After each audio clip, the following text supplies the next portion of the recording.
These are the two most common deadlift variations, but what's the difference? And is there a right, wrong, better or worse? So of course, the conventional deadlift, the knees point straight forward.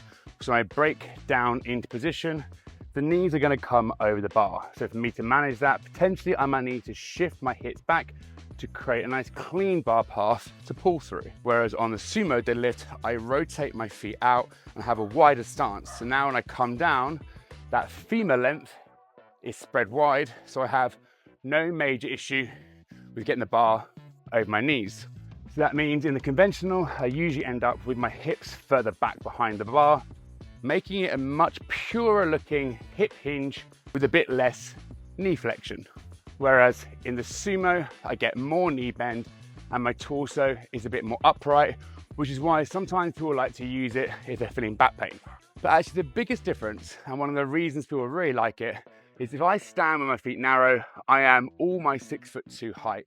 Whereas if I spread my feet wider, obviously my center of mass drops down. And then what that means is I don't have to pull the bar anywhere near as high off the floor as what I would have done to get that conventional deadlift off the ground. Which is why a lot of the deadlift purists say that sumo deadlift is cheating. But that's nonsense. They are just exercises and you can choose which one you prefer. And for the glute crowd that try and target their glutes, they'll often state the sumo hits the glutes more because the glutes externally rotate the thigh bone and abduct the leg.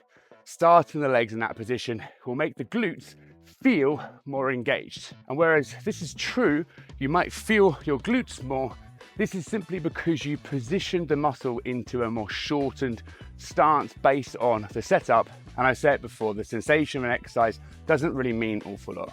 I'd probably argue that the conventional, because it puts the glutes into a more lengthened position, because the fact the femur and hips end up so far behind you, and that stretch might mediate better hypertrophy. But the reality is all of that is real subtle nuance and won't make a huge difference to your results. Ultimately choose a lift that you can do, perform without pain, and you enjoy.